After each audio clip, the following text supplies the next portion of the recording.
9 फरवरी को साल 2025 का सबसे बड़ा नक्सली हमला बीजापुर जिले के इंद्रावती टाइगर रिजर्व में हुआ है और इस मुठभेड़ में 31 माओवादियों के शव को पुलिस के जवानों ने बरामद किया है। साथ ही इस हमले में 2 जवान शहीद हो गए और 2 जवान घायल थे। बताया जा रहा है कि इंद्रावती टाइगर रिजर्व के अन्नापुर और बड़े काकलेर के जंगलों में बड़ी संख्या में माओवादियों की मौजूदगी की सूचना पुलिस को मिली थी। इस सूचना के बाद सुरक्षा बल के जवानों ने और अधिकारियों ने एक अभियान संचालित किया और करीब 600 से 700 की संख्या में एसटीएफ, डीआरजी और बस्तर फाइटर्स के जवानों को ऑपरेशन के लिए इस इलाके में रवाना कर दिया था, जिसके बाद 9 फरवरी की सुबह 8 बजे से जवानों और माओवादियों के बीच मुठभेड़ हुई।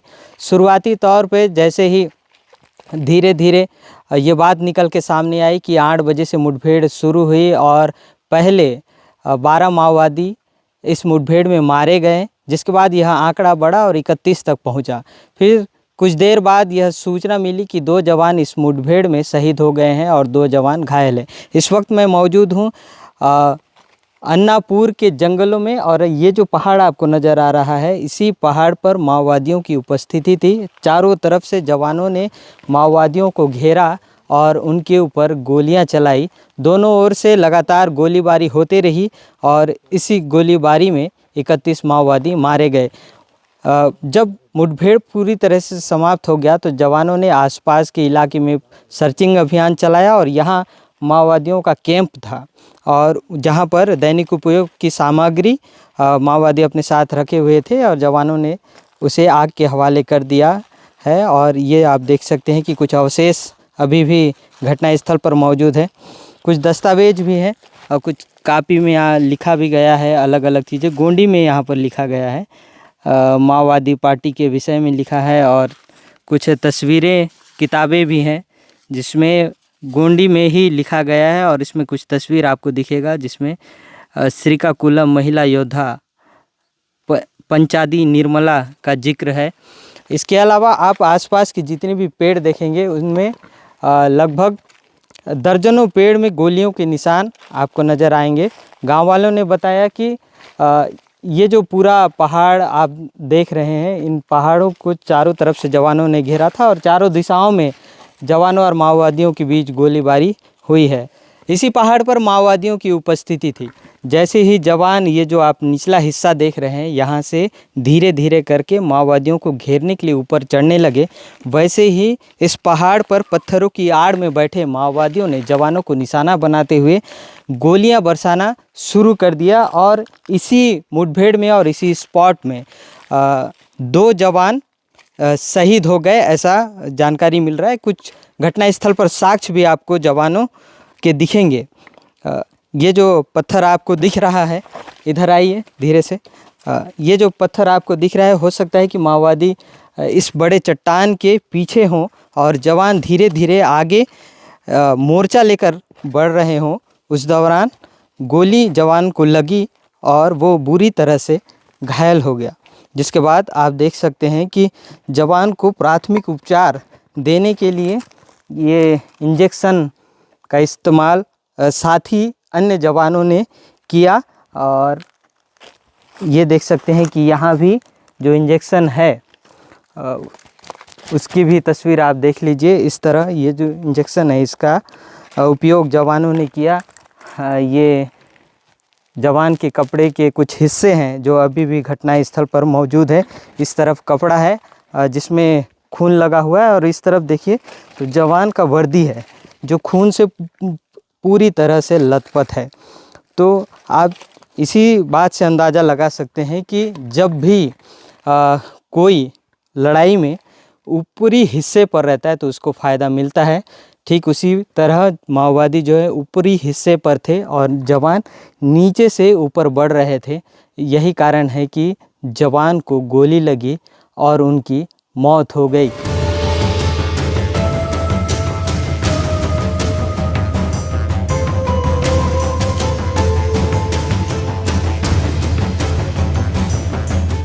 और ये जो इलाका है यहाँ से जवान चढ़ते हुए आए और यहाँ पर माओवादी मौजूद थे जो मोर्चा लेकर जवानों के ऊपर गोलीबारी कर रहे थे।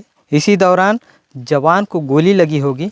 तो अभी भी घटनास्थल पर ये देखिए, ये एक जूता है जो काफ़ी बड़ा है, और इस तरह के जूते का इस्तेमाल हमेशा सुरक्षा बल के जवान करते हैं। और इस घटनास्थल पर, इस स्थान पर कई ऐसे साक्ष्य हैं। इधर पत्थरों पर 3 से 4 बड़े बड़े पत्थरों पर बड़े बड़े खून के धब्बे अभी भी मौजूद हैं। इसके अलावा अगर आप देखें तो ये माओवादियों का कोई सामान रखने का कपड़ा है।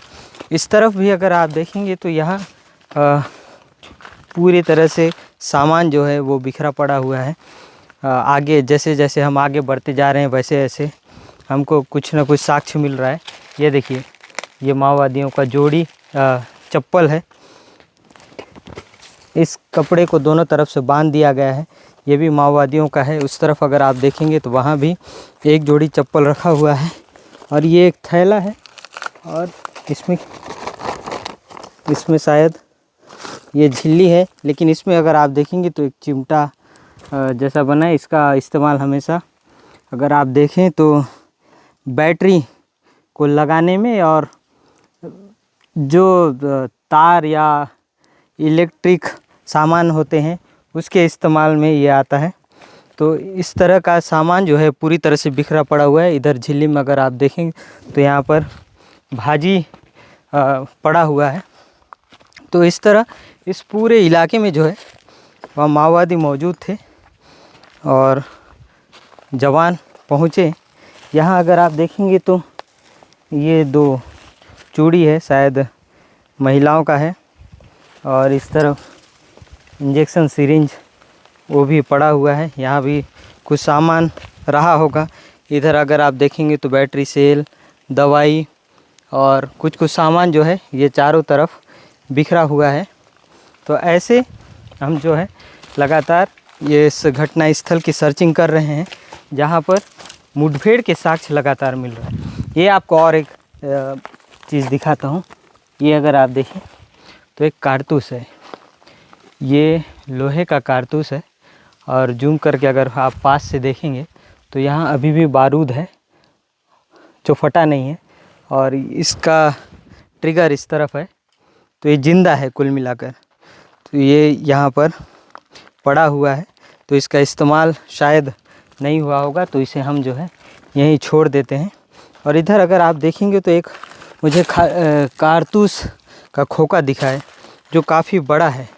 यदि अगर आप इसमें देखें तो लिखा है BMMKF। ये अभी घटनास्थल पर जितने भी कारतूस के खोखे दिखे हैं उनमें ये जो कारतूस का खोखा है ये मुझे बड़ा लग रहा है। हो सकता है ये LMG या किसी बड़े राइफ़ल से फायर किया गया हो, और यही कारण है कि इसका खोखा जो है अभी यहीं पर पड़ा हुआ है। इधर आगे भी देखो पूरे सामान को जला दिए हैं।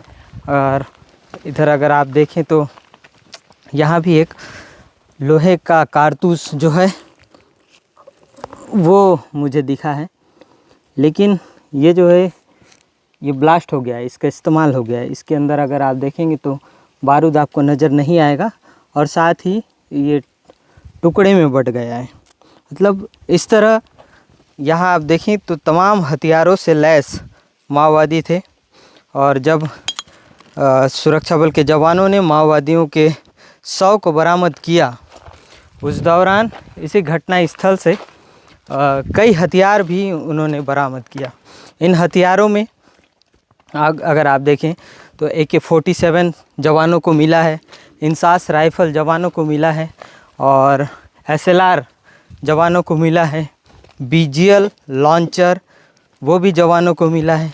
इसके अलावा जो रॉकेट लॉन्चर होता है, जिसे माओवादियों के लैंग्वेज में सुरखा कहा जाता है, उसे भी जवानों ने इसी घटना स्थल से बरामद किया है। तो आप इसके साथ ही 12 बोर 303 और अलग अलग प्रकार के जो माओवादी निर्मित हथियार है उसको भी जवानों ने बरामद करके अपने साथ लेकर गया हुआ था।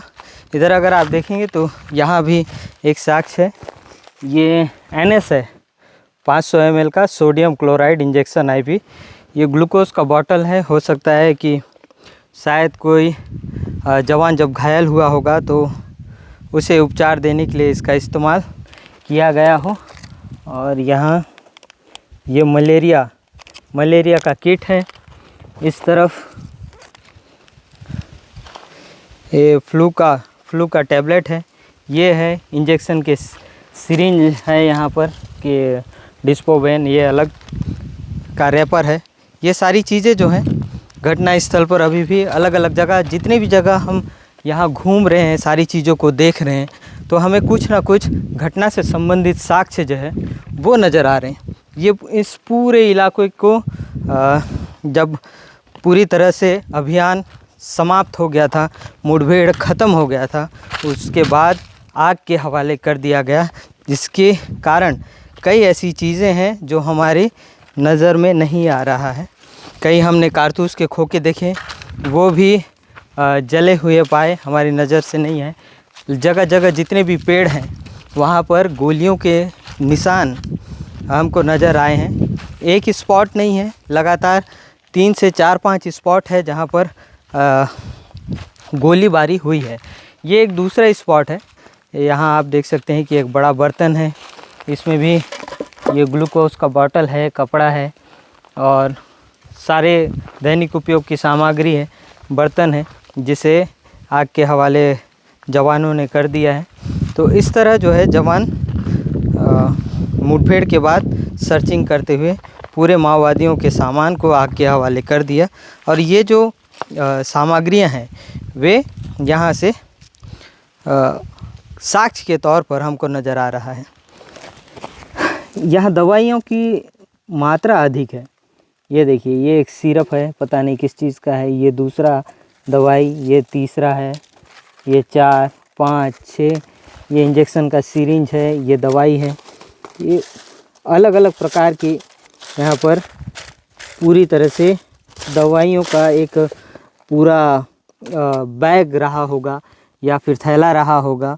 देखिए चारों तरफ यहाँ पर दवाइयाँ ही दवाइयाँ बिखरी पड़ी हुई है और इन सारी चीज़ों को जो है जवान आग के हवाले कर दिए हैं। तो इस तरह से घटना स्थल पर कई ऐसे साक्ष्य जो हैं वो हमको नज़र आ रहा है।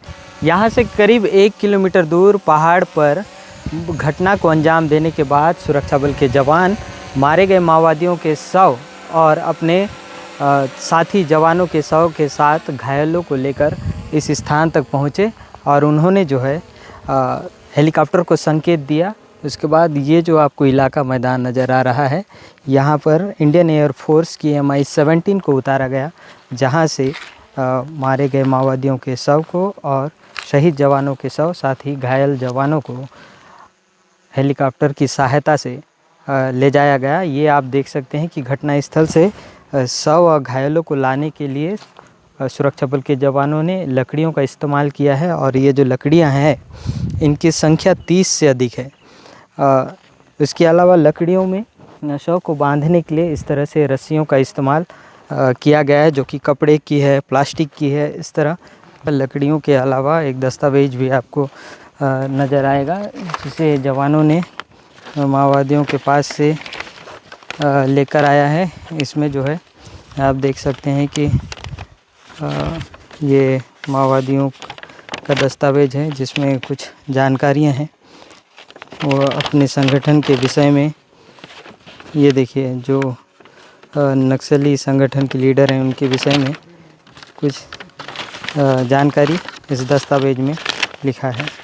यहाँ करीब 20 से 25 पेड़ों को जो है सुरक्षा बल के जवानों ने काटा ताकि हेलीकॉप्टर को उतरने में आसानी हो।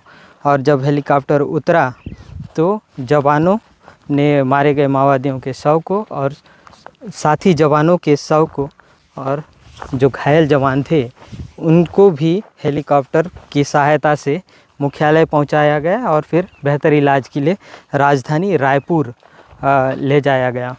तो ये घटना की पूरी कहानी थी। जिस प्रकार से केंद्रीय गृह मंत्री ने यह दावा किया है कि 26 मार्च तक बस्तर ही नहीं पूरे भारत देश से माओवाद का खात्मा किया जाएगा, उसी रणनीति के तहत बस्तर में सुरक्षा बल के जवान काम कर रहे हैं, अधिकारी काम कर रहे हैं। और 2025 में उन्होंने एक सबसे बड़े नक्सली घटना को अंजाम दिया है, और जो कि बस्तर पुलिस के लिए काफ़ी कारगर साबित रहा है और बस्तर पुलिस के लिए एक बड़ी उपलब्धि के रूप में निकलकर सामने आया है। वीडियो जर्नलिस्ट गणपत भारद्वाज के साथ Sunil Kashyap, ETV Bharat, ground zero, Bijapur.